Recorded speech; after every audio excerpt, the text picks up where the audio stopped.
Whoa! That still surprises me every single time. I love it Dude, though. It's I love the explosion. Somebody had a comment. Was it on our last video where they like said you should play the intro at 2 times speed? And so I did, and it was like, wow, okay. Like, anyway, it's do it, folks. Unless of course you want to watch the whole video. You meant watch the whole video in 2 point speed. Maybe he was being mean. I don't know, but I don't think that was the case.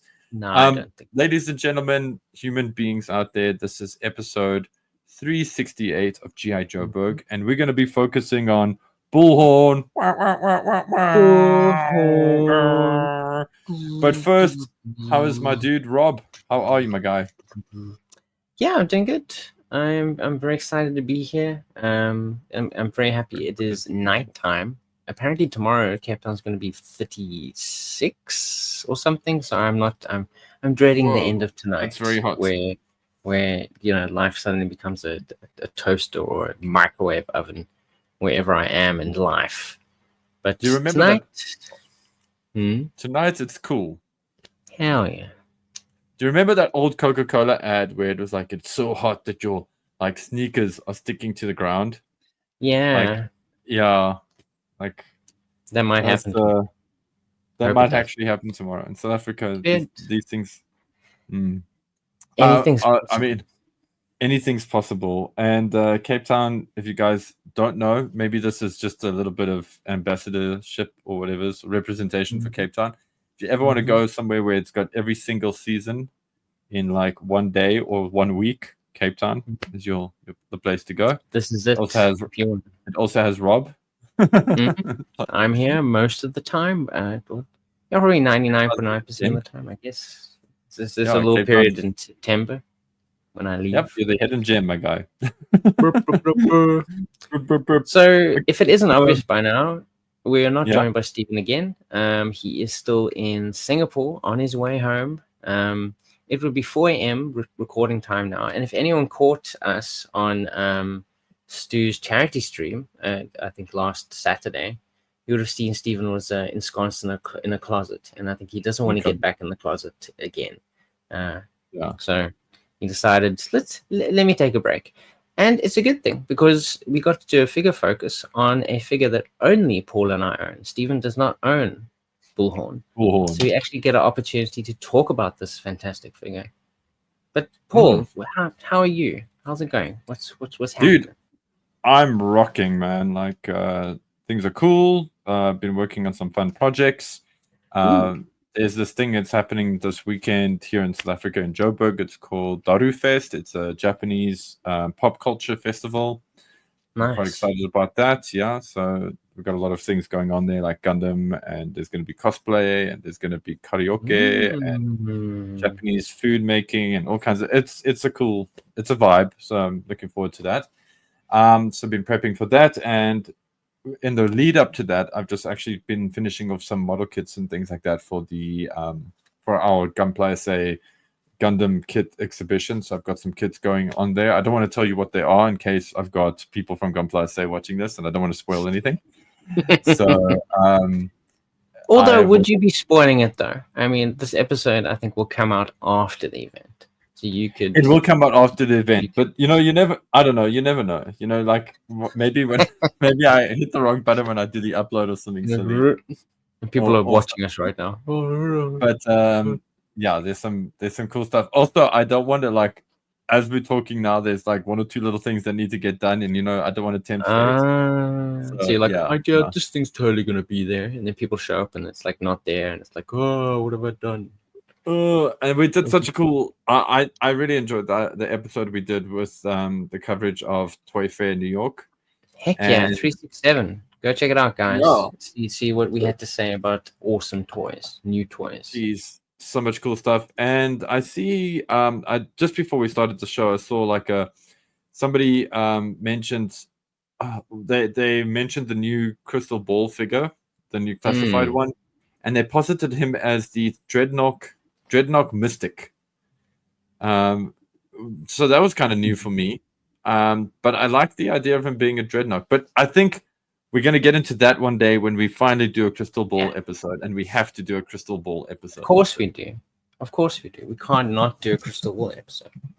But we've spoken about, we've talked everything but Bullhorn, and here's the man. So, figure, like, Rob, what is your first impression on old Bullhorn? Like, what is your vibe? Is he a new toy in your life? Did you have him as a kid? What's the story there?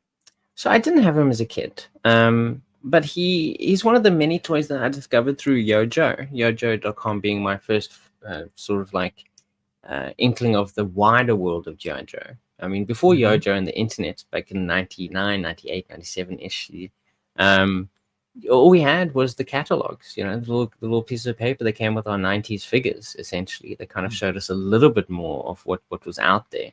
And then the back of the cards of our figures, you know, we got an idea of what other figures were in certain ranges. But Yojo kind of just completely opened my eyes up to, like, there's tons of figures out there. And I think one of the earliest that I kind of gravitated towards, because he just came with so much cool stuff, was Bullhorn. Because he comes with so much fantastic... So much cool stuff. Well, don't jump the gun there. No, not at all. But I'm just... I do... Yeah, so he's very cool. It comes with lots of equipment. That was your first impression of him. You're like, yes, and I was like, I would love to have this figure. Yes. Yeah. Okay. And then how did you get yours? Like, how did he find his way to you? I actually don't remember. Okay. And when I don't remember, I tend to default to Stephen bought it for me, probably for a birthday or Christmas. But if I am wrong, and it is one of our fantastic Bergforce people that gave it to me, I apologize profusely for forgetting that you gave it to me. I am grateful in my heart, but my mind does not remember. But I am happy to have it. In your defense, though, if it did come from the Bergforce, it did come via Stephen. As in, that's the thing, you know. Might have received it and kept it aside or something. And so in the end, really, 99% of the toys that I've ever received were given to me in my hands by Stephen. You know, obviously we're in the States. We got a couple from other people.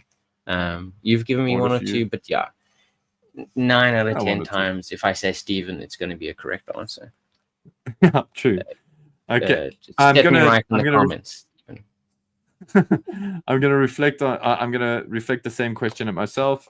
The first time I encountered Bullhorn was as a kid when he came out. Well, not when he came out, when we got him in South Africa. Didn't care much about this. I wouldn't say I didn't care much about him. I just, you know, he wasn't a ninja and he didn't have like super ninjistic stuff. But David got him, and I was like this guy, like, I don't know how to explain it. He seemed like a premier figure. I'm gonna pop up the image of the packaging art now as well, because if you're listening, the packet, and if you're listening and you've never seen Bullhorn's packaging before, it's, as Rob says, it's full of accessories, but it's got a secret accessory, which is so cool. So when I saw this, I just saw, okay, it's a guy with a gun and a gas mask and like a big plastic case, and there he is shouting through his gas mask through like a megaphone. Okay, whatever. That's like exciting on the box art. And then David gets him, and he has this secret. This toy has this secret feature, and that is, of course, the rifle that you assemble that's actually in the case, in the backpack. And that just elevated old Bullhorn. It just kind of made him very like premium for me. It also ensured that I would never play with that feature as a child, because David would be like too scared of me breaking it or losing it or something. I was younger than him, okay, but David was also being an ass. He had big brother energy, you know.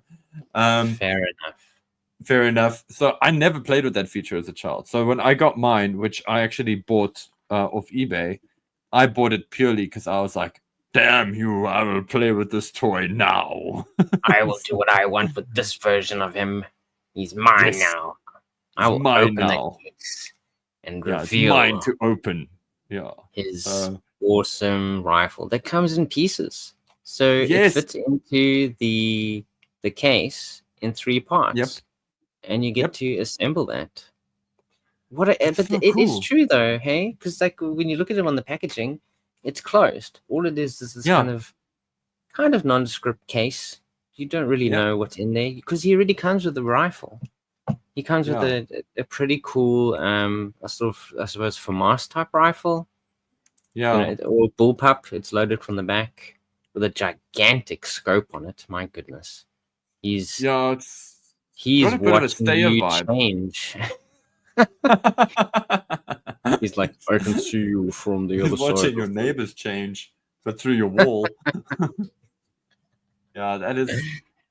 And like when we were kids, David loved snipers, and I think it's because he loved this anime called City Hunter, and City Hunter, Ryo would like make these insane shots, like these kind of highly accurate shots that just defy reality, but the writer had such a good way of like explaining the plausibility of it, or making it seem as plausible as possible.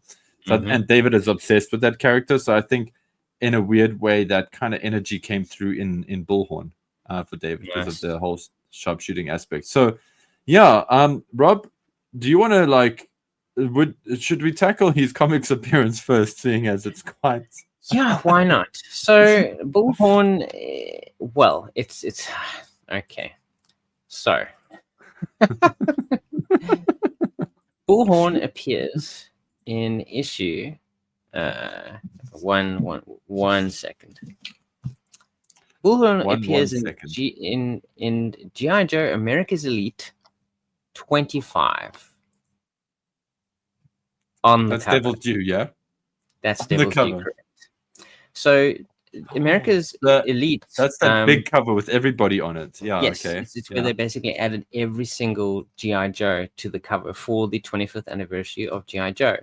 And I didn't know this at the time until I started reading the story, but America's Elite was actually the last comic series done by Devil's Due before they kind of passed on the license, or after they lost the license.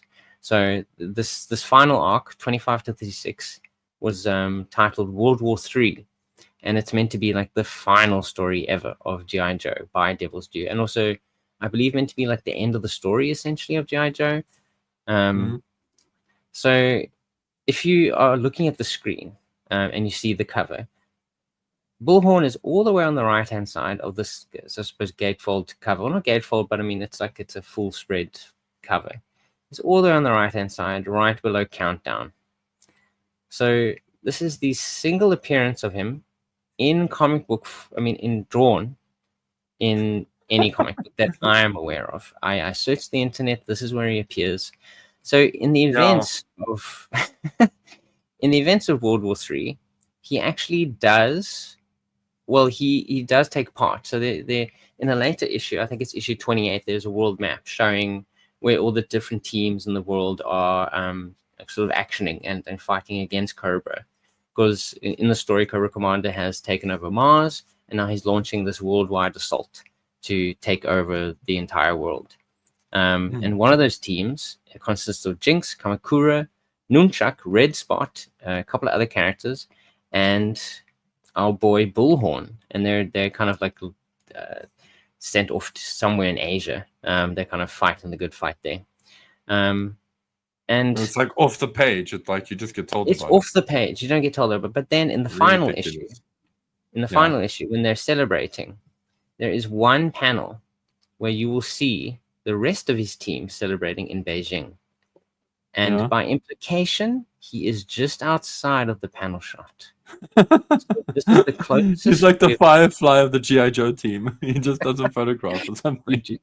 You never see him anywhere. So yes, so he's never appeared in an interior art of a comic book, but yes, he has appeared once because of the 25th anniversary of GI Joe on the cover of the 25th issue of GI Joe America's Elite.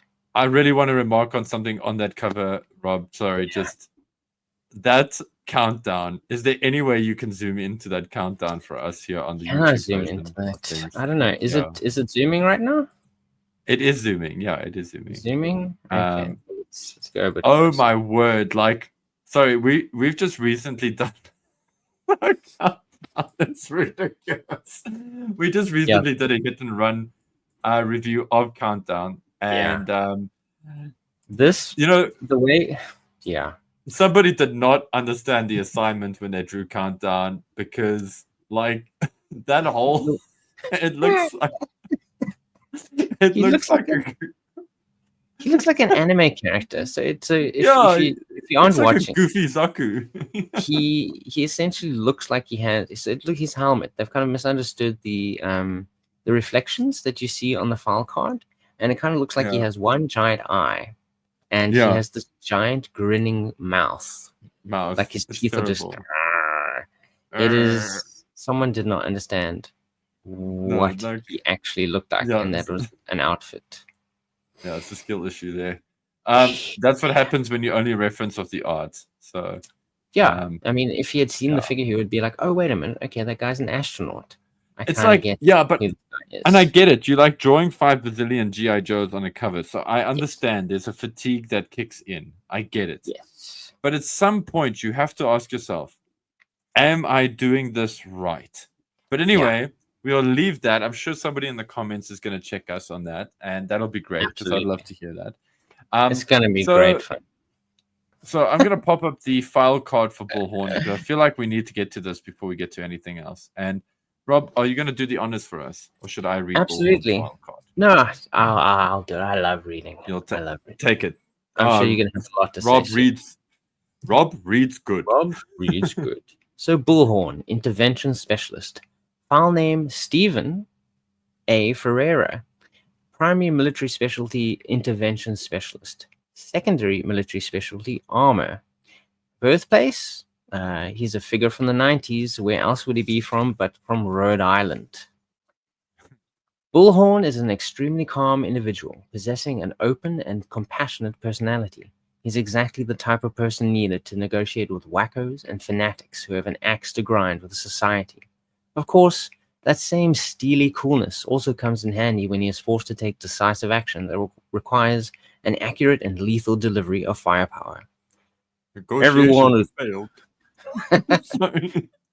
Everyone is willing to talk to Bullhorn. Why shouldn't they be? He has the looks of a choir boy and is a good listener. This guy has more finesse than the slickest diplomat, using it to convince his adversaries that he actually cares about their problems.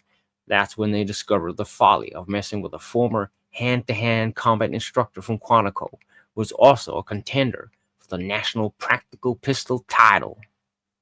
Woo! Oof. And yes. Oh, one extra detail it's a nice little quote of his that they add from the second version and the third version of the character, which is added to his later file cards. So, quote from him: "They say talk is cheap, but I can make it worth your life." Oh, that's actually a pretty cool line. That is a great addition. That's a t-shirt. That's a t-shirt out there. Folks, if you want to make some quick money on a t-shirt on Teespring or something, rock that line on a show. Otherwise, you can find our shirts on Teespring, our GI Joburg shirts. Just search us, look us up, you'll find us.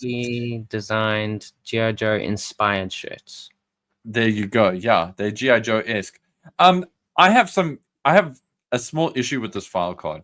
If you look at his primary MOS, okay, so like he's an intervention specialist. Okay, so let's say that's an umbrella term for what he's doing. You know, they can't say he's a hostage negotiator or he's a negotiator. I get that. Okay, that's fine. But then his secondary military specialty is armor. Okay, so cool. The guy can ride a tank and all that good stuff. But then they talk about how he used to be a hand-to-hand instructor at Quantico. Yeah. And he's a contender for the National Practical Pistol title. Again, I feel like this is just the toy line trying to avoid the term sniper or sharpshooter, because of the and possibly because I think the 90s had a few gun-related issues in America.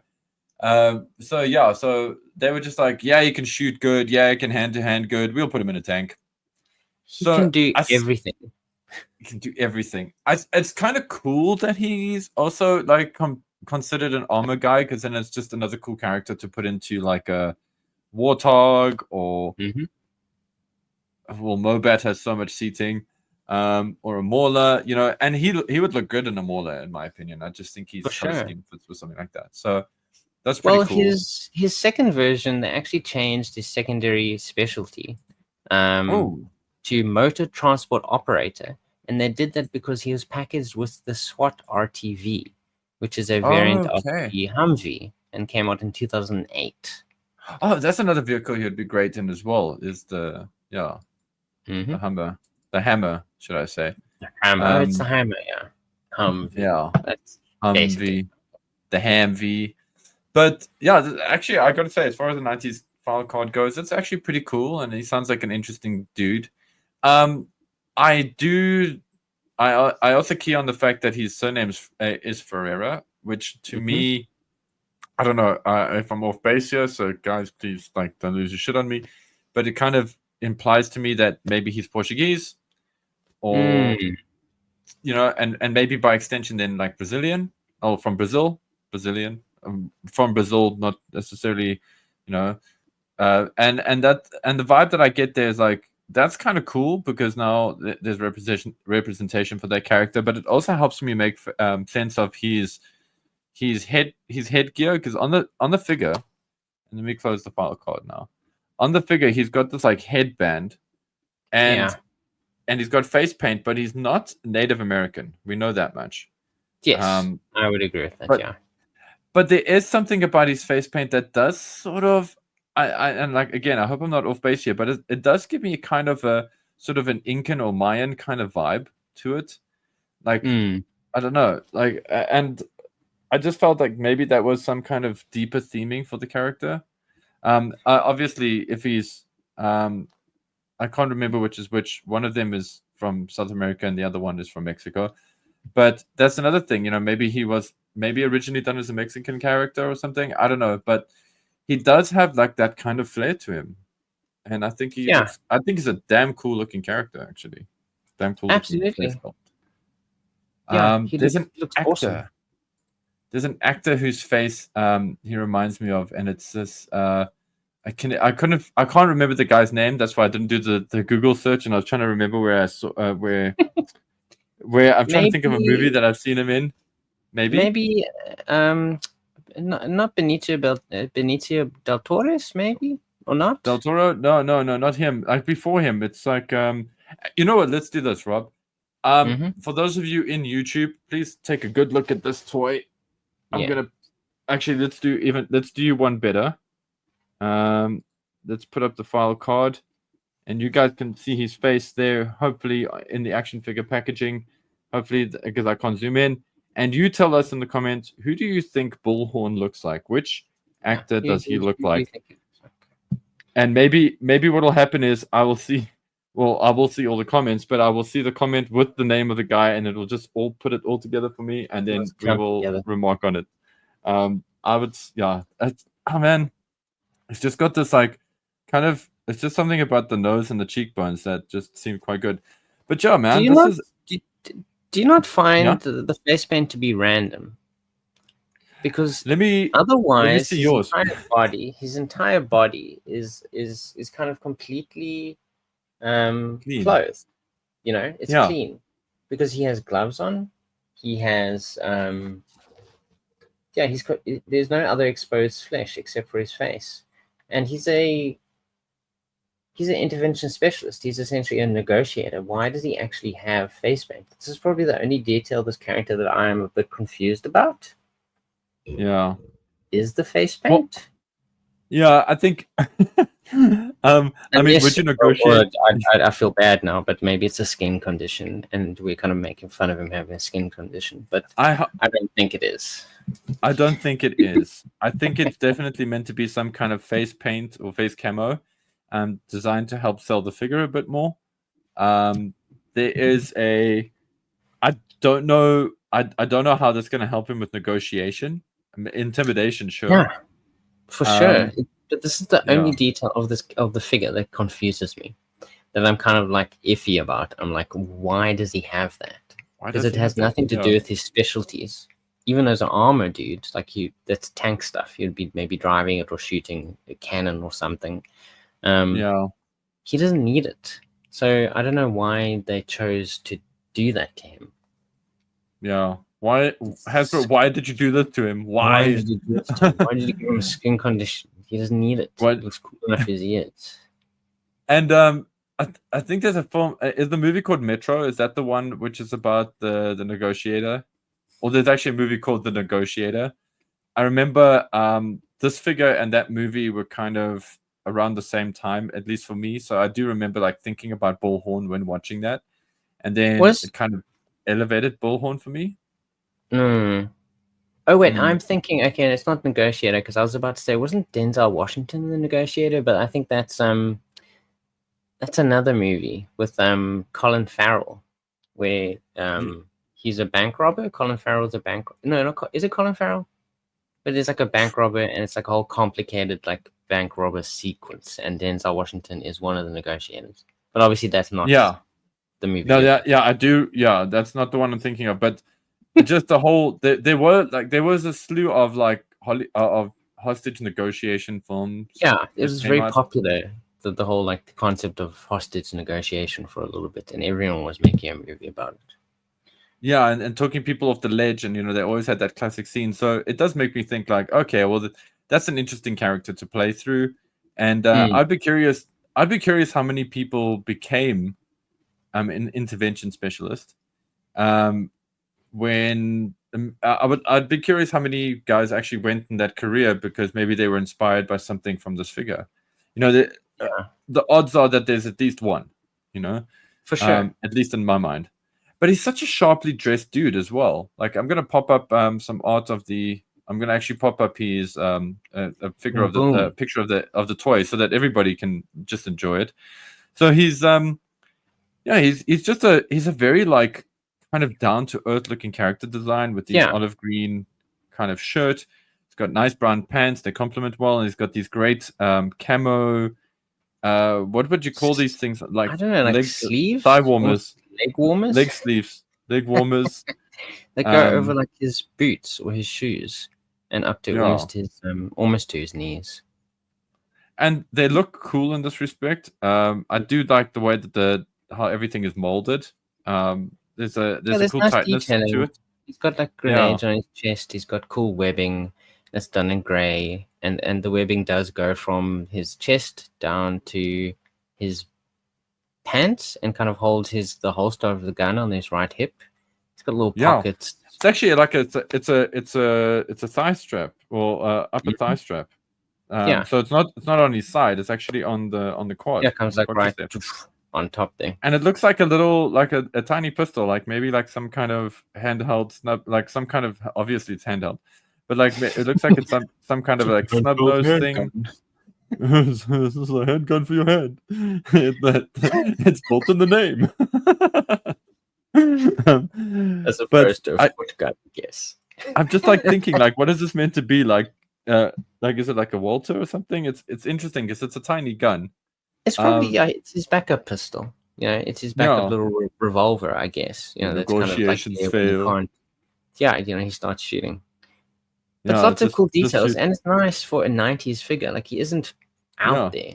But I think people often think every single figure from the 90s is out there, but there are a lot of figures that are very grounded. And everything about him really complements his entire look. Except, as I said, the camo on his face, to me, doesn't make any sense. Yeah, and also and maybe it's a good time to bring up the accessories properly now. He comes with a gas mask. Yes, he does.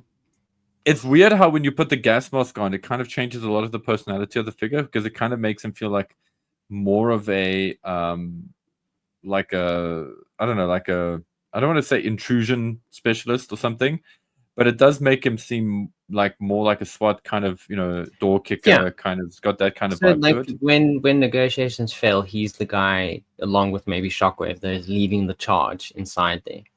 Like he's not. I mean, his focus says he's not only capable of talking a guy down, but he'll take you shoot him down too. Yeah.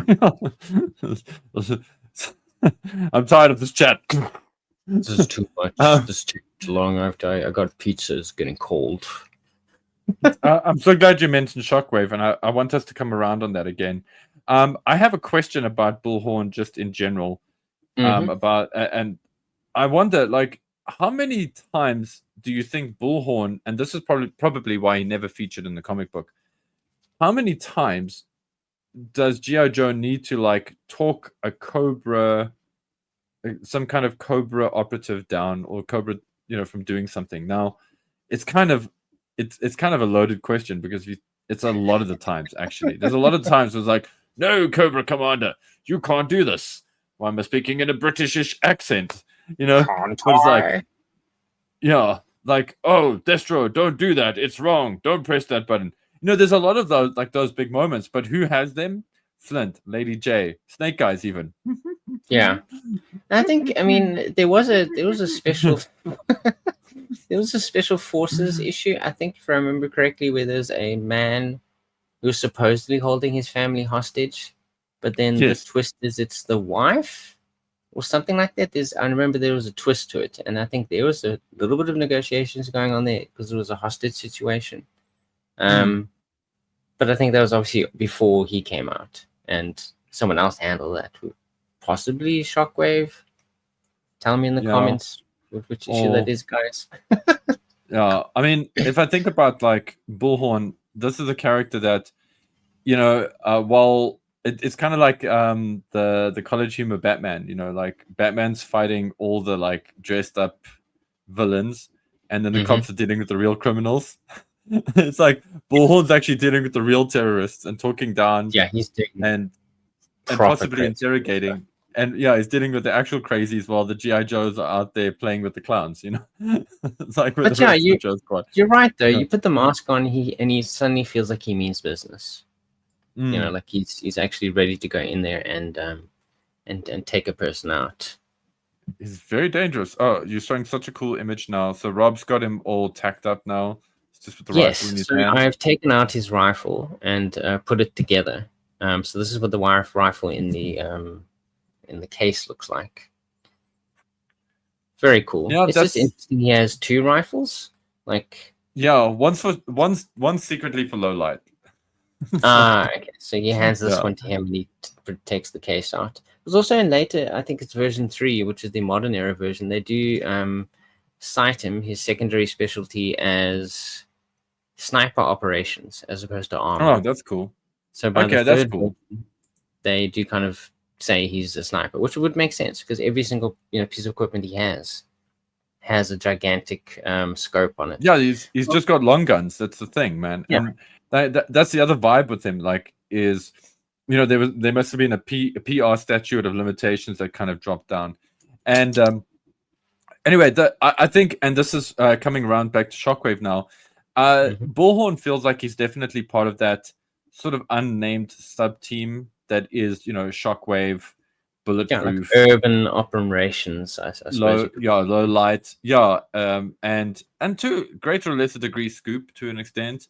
And then, like, I just feel like he joins those dudes. He's part of the door kicker squad, and I do love that. And I think, and I hope people play out. I think maybe for International Backyard, maybe this year, maybe we should do like a whole thing with sub teams. If we should just make it about sub teams, and get people to create sub teams within the whole thing. Anyway, let's see how that goes. Yeah, make your own sub teams.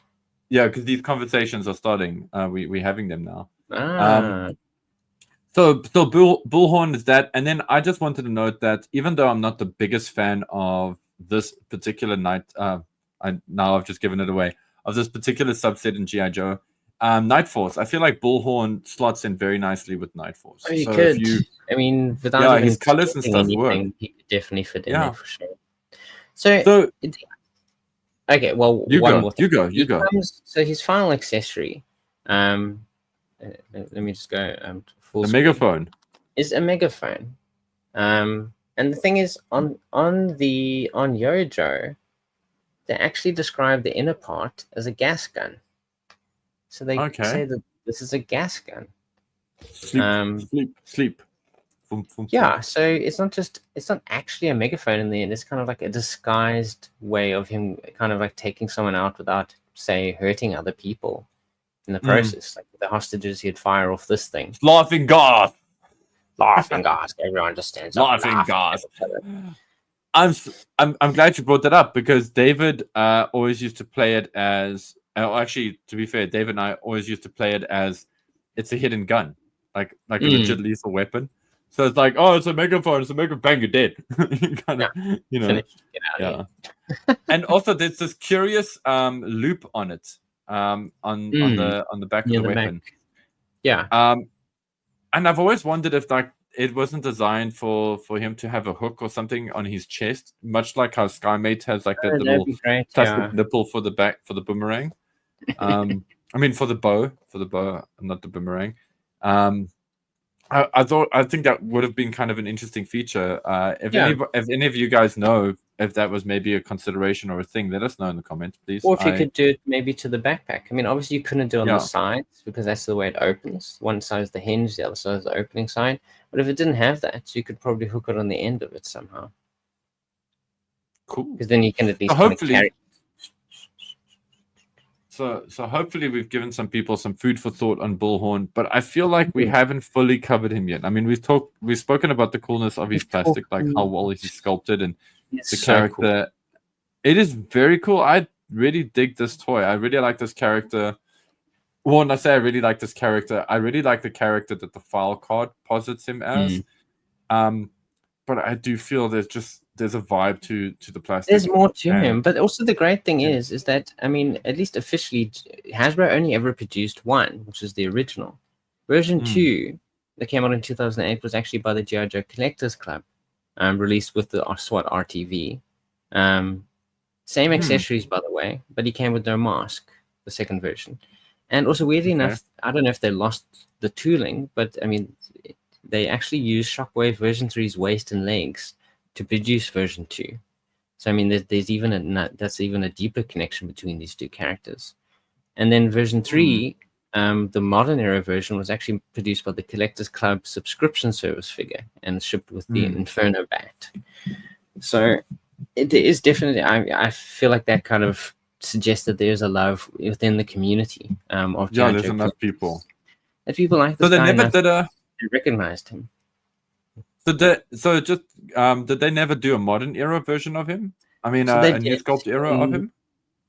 And not new sculpt, no. So technically the 2008 one would kind of be new sculpt. I mean, if you look at pictures of it, you will see that, I mean, the way that they present, the plastic is kind of more gummy. It looks, if you're looking at the screen now, you'll kind of see him. He looks like new sculpt era-ish. So the way that they've kind of produced him, he looks. I'm surprised. I'm actually quite surprised that they didn't accidentally rename him Tunnel Rat or something. They could have done that for sure. They could have done that. I mean, it does look like it has got a bit of a Tunnel Rat vibe at a glance, and that's just if you see him in like tiny, just a silhouette, it's got a Tunnel Rat vibe. And a cool detail that I've just noticed now is that they've added onto his left sleeve a flag. The US flag is on his left sleeve, but that's not a detail that is actually on the original figure. Like, there's not a patch either. Yeah, it's not molded on there. And as far as I know, it is only at least according to Yo Joe, is the waist and legs that were replaced. So I wonder how they came up with that detail. No, I see they've gone leaned fully into the whole SWAT thing by putting SWAT on his backpack. In the version 2, should we say? Yeah. Okay, interesting. So guys, if you're looking for an interesting GI Joe figure for your collection and you've never heard of or seen Bullhorn, or maybe you have and you didn't realize that he was that interesting, or you made the same mistake that many of us did when we were kids and not realize that there's actually a really cool assembled, a rifle assembly gimmick hiding in the backpack, then hopefully we've opened your eyes to check him out. Please go and check him out. Do it. This figure is great. He is great fun, and I think he can fulfill a lot of roles in your GI Joe, like sort of play motions or dios or in your whatever life. You like to have fun with GI in your life. I think there's a space for Bullhorn. So where the comics missed out on the opportunity to use Bullhorn or didn't create an opportunity to use Bullhorn, the animated Deke series definitely did, and they featured him in quite a few episodes as a recurring character. Not always a center stage character, but he had a voice, he had some character, some kind of vibe to him. he was there. He was more present, I would say, in the Deke series as a character than Snake Eyes was in the original run of the Sunbow GI Joe series. Yeah, And absolutely. He's obviously he was often kind of the guy answering the phone calls, like the video phone calls. He'd pass on the information to someone else. Bullhorn in the series, so he appears in a whole bunch of episodes, including United We Stand, the No Zone Conspiracy, just an absolute, not a ton, but like he's definitely been in a whole bunch. But he only really featured in kind of 2 episodes, or at least 2 that me and Paul kind of picked up on. That were meaningful. Yeah, we actually had a role, and he had something kind of to do in the story. Because a lot of the time, yeah, he's essentially answering the phone call. He's kind of like passing on the information to someone else, essentially, to allow whoever the main characters are of the show. And to do a little tangent here, Deke had their main characters were wild. Like, I think half the time it's Rampart. It's crazy. Like, I was blown away by the characters that they chose as their main characters. Captain Gridiron as well. Yeah, Captain Gridiron's kind of like the Duke of the Deke series. Yes, it's wild. Yeah. And Lady J's sticking around still. She's kind of hanging around with without having a figure, which is quite amazing as well. It is. It's interesting. It's kind of of the girls that chose her as the girl to kind of stick around. Like, there's no ninja type stuff in here. There's no Storm Shadow. There's no Snake Eyes. No Scarlet. There is ninja stuff, but it's ridiculous. Oh, it's rare. Oh wait, yeah. Okay, yeah. It's on the bad guy side. Yeah, there is actually one moment. Now that you mentioned ninja stuff, there's one moment where Bullhorn and the gang go up against some night creepers. Who actually go up against night creepers in 2 occasions, actually. The one is Revenge of the Pharaoh, where that was actually kind of a cool episode for Bullhorn because it does feature him quite a bit. He actually has a role.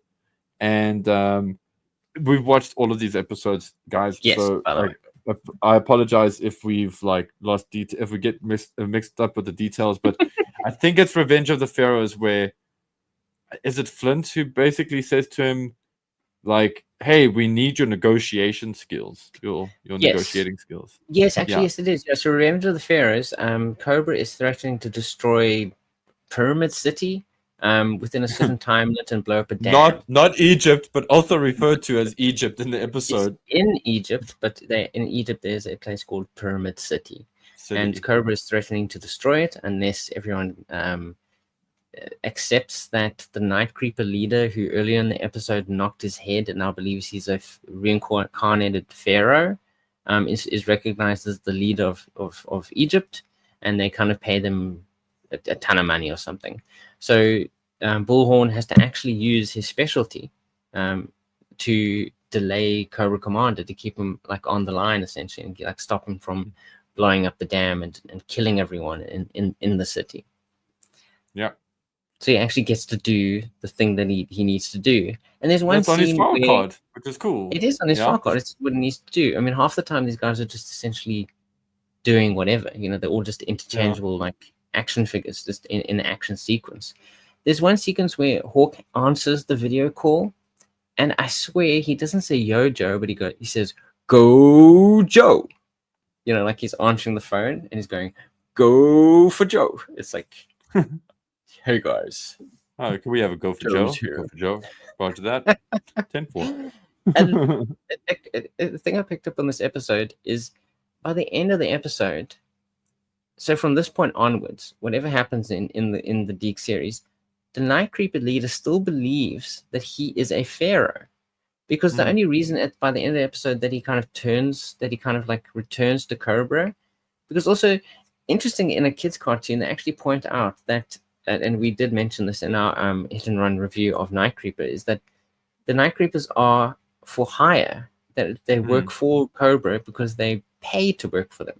So a big subplot of this episode is that Cobra Commander can't afford to pay the Night Creeper leader for his services anymore. So they were so happy when he knocked his head and thought he was a pharaoh, because they were like, okay, now we don't have to pay him anymore.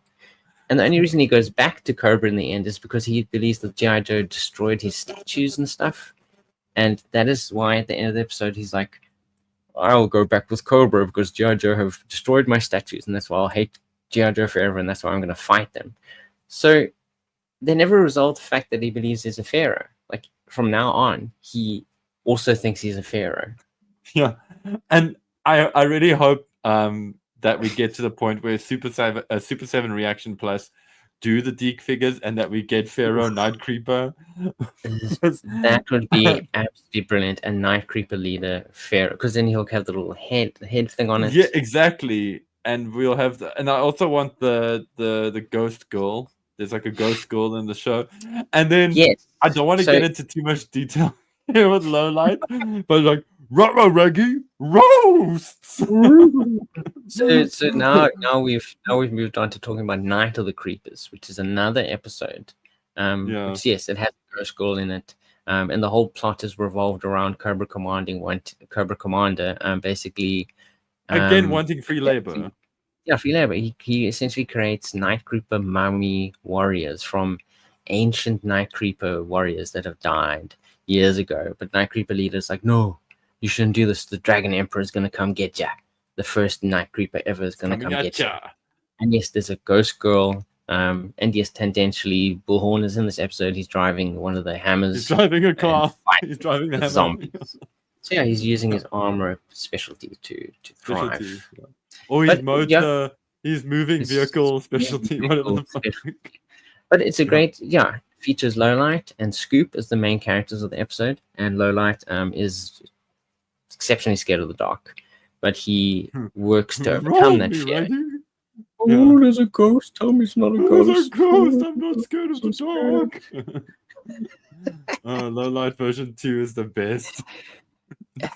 He's great. They really leaned into him, like being afraid of the dark. It was so absolutely brilliant. But then the episode, yes. Yeah, then the episode. No, go for it. Yeah. Oh, it's just a tidbit. Okay, I'll let you do your thing, and then I'm going to do my thing. Go for it, Rob. Okay, go for it. I'm going to go for it. So the episode that actually features him, in probably his biggest role, across the ones that we've seen, is actually a two-parter called Victory at Volcania. So the basic premise of this is that there is a club on an island. It's a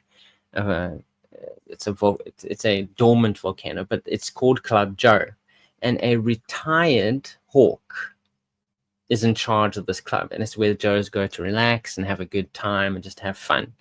So at the start of the episode, Bullhorn and Salvo are captured, and they're forced to build a railway, which is part of the plot of the story, which Cobra Commander calls Operation Longbow. They're using the power of the volcano to operate an elevator that allows them to use what they've dubbed space cannons or space guns, which they're going to use in the latest plot to destroy things across the world and demand tons of money from everyone everywhere. So the first entire episode is everyone running around, just getting shot at and things getting destroyed. And Bullhorn and Salvo are featured heavily in the first episode. They're kind of they are helping out, but they're kind of almost undercover. They're trying to figure out what is going on, what is the plan. And yes, they very quickly figure out the plan. And by the end of the episode, they've reunited with the rest of the Joes. And episode 2 is kind of how the Joe's going to handle this situation. So I'm just going to have some screenshots up. I mean, it's not necessarily exactly what's going on, but I'm just sharing that you can see that Bullhorn is in the episode, and they have very faithfully reproduced his skin condition. Well, now he's got these more triangular vectored kind of. Yeah, it kind of looks a little bit better rather than random things across his face. The screenshot looks like Bullhorn busted gridiron looking at porn on the work PC. Well, they're trying to get hold of GI Joe HQ, because they want to formulate a plan to stop these cannons. They're not going to destroy the world and shoot stuff. So they come up with a plan. Hawk. A side note: they use rages in the show. It is absolutely beautiful, which is something I like about the Deke series. That a lot of the toys I own them, and it's so cool to see them. Like the rage, they use the avalanche a lot. They just use vehicles. It's great. I mean, there's Yes. VTOLs, there's hurricanes in the one episode as well that they shoot down. That Yes. Yeah, the Skylar shoots Hurricane down. VTOL is the major big air. And there's a lot of air vehicles. And like every episode has like nice extended like fight sequences. And Metalhead is a fantastic character. He's constantly banging everything all around him. It's absolutely ridiculous. So they come up with a plan where Hawk, who is he's come up with a plan. He says we can scale the one face of this volcano, while a main assault force is a distraction, a distraction. While we climb up the top to kind of stop these cannons before they destroy people and kill people. But Hawk is suggesting they do this, and because he wants to lead the small team. But Ambush points out, he's like, "You've had a rough day, Hawk. Are you sure you're up for this?" And he's like, "Yeah, I can totally do this." Even though he does admit that he hasn't climbed the steep face in over 10 years. He hasn't also climbed. Conveniently forgot that he has a jetpack. But anyway. Well, no, that gets destroyed. Thankfully, they did take this into account. It got destroyed earlier in the episode. Okay, good. Another small detail that we kind of neglected. It's great. They sometimes do account for these things. And also, by the way, Baroness and Zorana are in this episode. But it's interesting they don't to see Baroness. say anything. Yeah. Yes. Oh, they say nothing. They just look at each other. They are in the episode, but I think they just didn't want to pay the voice actors. It's a union issue. Yeah. Could be. So they literally are just in there, but they do not say a single word. So as part 2 progresses, Hawk is like, we got to get to the top, while Bullhorn and Pathfinder, they're like, hey, here's a cave. We think we found another way to get in there. So they kind of split up. They both have their own little adventures. Metalhead is very grateful to Cobra Commander, and he's kissing his shoes. But yeah, by the end of the episode, they've destroyed the gun, and yeah, there's just a lot of action, and you actually get to see Bullhorn being like, the main characters, because usually in these episodes there's like 2 characters, which are the main characters, and there's usually some sort of conflict between them. But yeah, very good episode, or great fun. Like I would say, great fun. Yeah, Deke is a lot of fun. I would say it's not. It's also doesn't make a lot of sense, but it's great. It doesn't make a lot of sense, but I gotta admit that these days Deke has just kind of clicked with me the same way, similarly to how it clicked with Steven in recent years. It's just kind of, and it's got a lot to do with us doing these deep dive episodes, where sometimes we look at characters that featured only in Deke, and it's exactly what you said earlier. It's like, oh, I have these toys. I had these toys as well as a kid. This is GI Joe that I physically had as a child. So it just kind of ties it all back together, which is great. It's great because fun. I mean, like I can recognize that overall the original cartoon series is better. Like I think totally. There's no doubt that it is better. But like with the Deke series, I get that connection that I think people had when they were watching the original cartoon series. They had the toys in their hands. They could see them being played out on the screen, and I think that kind of does build an emotional connection between you and the show. Actually seeing your toys being played with, and posing in underwear. And hugging crocodiles, Pathfinder. So yeah, so not only is Bullhorn a fantastic toy, he features quite prominently in the Deke series. He's very much invisible in the comic book, which means that you get to, you've at least got one source to pull some characterization from if you want. And all around, like if we had to give these things reviews, and we don't really want to give it a score. No. But I think the score is definitely, it should be in your collection. That's kind of our take on it. Yeah, absolutely. I think he's unique enough, and the accessories we come with are great. He looks awesome. He comes with a bunch of really cool things. The gimmick of the backpack is great. It's awesome. Definitely worth owning. Absolutely. I would encourage anyone to go out and buy him. Yeah, the backpack feature alone makes him super worth it. It's just so much. Yeah. It's so interesting and so like tactile. And you can go through the whole like gun assembly process, and then like you could do the whole Bullhorn's gone bag. I've talked enough. I'm done. Take that, crime. Like, he's cool. So yeah, did you love Bullhorn, or do you love Bullhorn? Do you think he's a great character, or do you really hate Bullhorn? And is there a reason why? Yeah. Or do you think he just makes for great custom fodder, and that you've used his head sculpt maybe to make maybe for the two of you in the whole world that like Jango Fett, that you've made an O-ring style Jango Fett with his head sculpt or something? Let us know. I can in the see comments. that actually. It could work. I think there's a lot going on. I think there's a lot here for customizers to mess with. For sure. I mean, yes, I think we pointed out. Obviously, there are a few things that we're not, or terrible. I mean, is the weird face paint. I think is a bit funny. Like it would be cool if the mask was see through, like it is on the file card, but it being silver works. Yeah, it still works, and it works well. Having it be Hasbro, silver. Yeah, no, it does work, and it's got that reflective thing. And also Hasbro, they obviously had high hopes for this toy because they actually put a lot of plastic into that box. As we said, he's got the mask, he's got the megaphone, which is a two-part affair. It's not just like a single molded piece. It's got the backpack that opens with the rifle that's assembled, constructible, and the other rifle that he comes with. Plus, how many he's got, like all these paint apps happening. There was obviously some push behind this figure, and then all of a sudden, I don't know, it never got its steam. But yeah, guys, I think that's everything that Rob and I can possibly say about Bullhorn. We haven't got anything negative to say about him because, quite frankly, I mean, there's it's just nothing little negative nitpicks, to say about him. Yeah, like, as I said, those are just nitpicks. It's great figure out. Well, you have to own him. Please own him. Yeah, I mean, negotiators with grenades. Yeah, these are difficult times. I think it's good to have grenades if you're in a negotiation situation.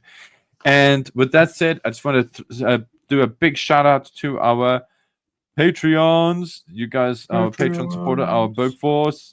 So thank you so much, guys, for supporting GI Joburg and for helping to make the channel grow and making forever and always. We are, for all of us.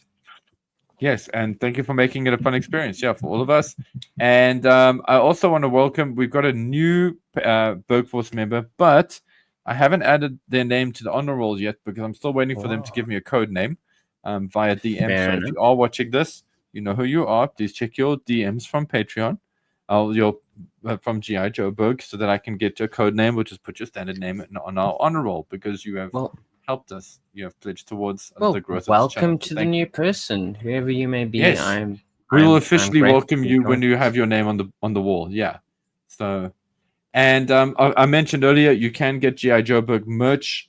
You can link it in the YouTube video, although quite frankly, it's just there to let you know it exists. Rather get it from Teespring. I didn't say that. I hope that doesn't get us like demonetized or something. And yeah, guys, as always, be cool to yourselves, be cool to each other, play with your toys, appreciate these things because they are disintegrating. He's dying slowly. Except mine, I was quite minty. It shows you people didn't play with them. Like they were just get you. It's weird. Anyway, because of the accessories, but thank you for joining us. And also, by the way, we also have YouTube subscription. We have memberships. Yes. Currently, thank you. Steven does fantastic weekly vlogs. You get to kind of get a little view sight into his. I wanted to say backside, but I mean that's not what I mean. You're getting a good. That's our GI Joburg OnlyFans. You get to see a little bit more, Steven. And as we go behind the scenes, I think is what Rob's trying to say. Behind the scenes, yes. And behind the Stevens. Paul and I have plans of doing stuff for that as well. So we'd hope to be able to grow the type of the content we're producing for the memberships. But as always, majority of our stuff is always there. It's available. It's free. Check out our latest hit and run review of Deep Six. It's awesome. That's also a good figure that comes with the helmet.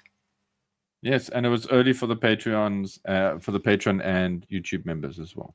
Yeah. Anyway, you get early we access. are doing Anyway, too much post too roll much sale. self promotion. Subscribe if you like to, or Grab don't. your bullhorn and have a good day, everybody. Tug on your bullhorn, guys. Berg. And oh my word, now I've got to do the technical stuff here. Hold on. There we go. Where is that one? Berg.